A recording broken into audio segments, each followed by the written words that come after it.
I personally didn't grow up with my father involved in the home, and that led to so many issues. I had a lot of anger. I had insecurities that I still deal with today. And when you're growing up like that, it really is this void. Well, I didn't have a father that was present in my life on a consistent basis. And so being able to learn how to deal with life, emotions, all that kind of stuff from a male perspective was something different.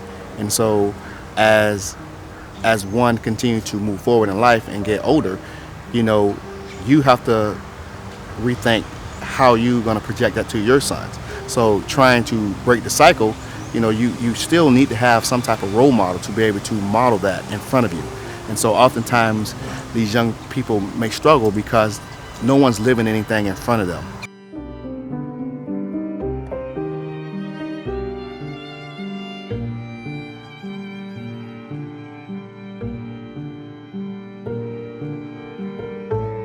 Who do they look up to?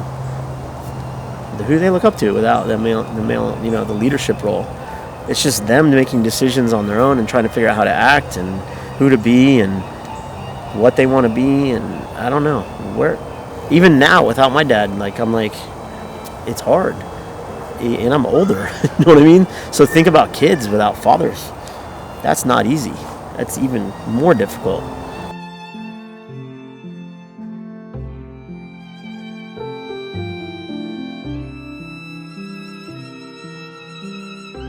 When we have fatherlessness, do children feel safe when they're living below the poverty line in dangerous neighborhoods? Do they feel safe when they don't know when their next meal is coming from because their father has abdicated his role and his responsibility to that child? Once you start seeing the statistics, right, which everybody knows, well, I shouldn't say everybody knows because they don't, but poor educational performance and teen pregnancy and teen suicide and behavioral issues, and you go on and down the line, it all comes back to the root cause of being fatherless. We do have a deficiency in fathers, in engagement. We are supposed to, and let's put it this way, the standards for the state are even lower for father engagement than it is for mothers. You have a 70% engagement requirement for mothers, you have a 50% for fathers. A lot of our fathers are unknown because the parents won't, the mother will not say who the father is, possibly, or the father may be living in another state or just doesn't know that their child has been removed from the mother.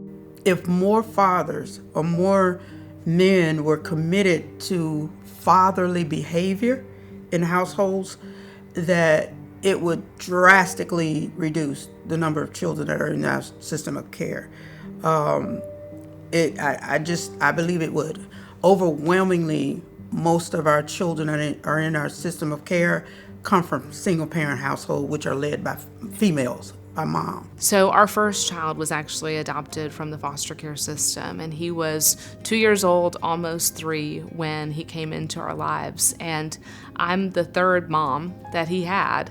He had his birth mom, he had a foster mom who gave him a safe and loving temporary home, and then me. But throughout that time, he never had a dad.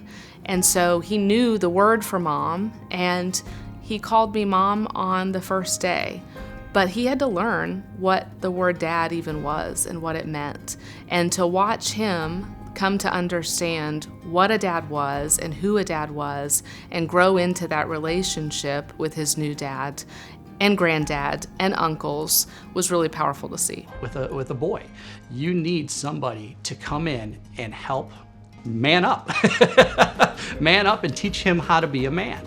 And the proper ways to handle situations, how to deal with life, how to deal with relationships. That is probably the biggest reason why we need programs like Man Up, to have people, males, engage with within our community, engage with these kids. It's pretty black and white. Care for the widows and orphans, it's right there. It's not very complicated to me. It's like, you want to try to figure out how to spend your time, it's right there in the Bible. It's right in front of you. So There's not an option here. This isn't if you want to. Scripture's clear. Care for the fatherless. Now, how you do that can look different, But getting engaged is not an option. But I think most people, if they had a knock at their door tonight and someone said, hey, can you watch this 6-year-old tonight, wouldn't hesitate to say yes. So it's just about getting yourself in a position to be available for those needs. There's a lot of great organizations that are doing great things for foster care and for adoption, and we partner with those agencies. But what we do is truly unique because we're going after the man. And we believe that it starts with the man. If you can get to the man, you get to the rest of the home. And so we're calling men to join us in this fight. We're asking men, hey, join the fight for the fatherless.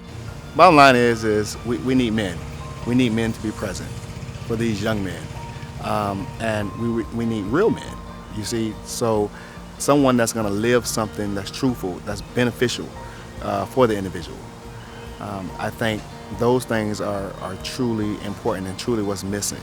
Men have to step into their role. There's so many things that are going on right now that I believe that if men would just come into the role, and Man Up and Go is such an organization that can help facilitate and get men kind of going in the right direction and mentor them through it and be role models for it. That if men just grab a hold of that and just like, okay, where you want me to be, where you want me to go, I'm ready. As they say, if you build it, they'll come. If they just start the pace, if they just start walking, young men will follow. What talents we have, what treasure we have, and what time we have looks completely different for everybody. But that we have time, talent, and treasure to give, everybody has. And so we can all do something with that. And I think I'm crazy if I don't look at Man Up and Go and say, this is who I do it with.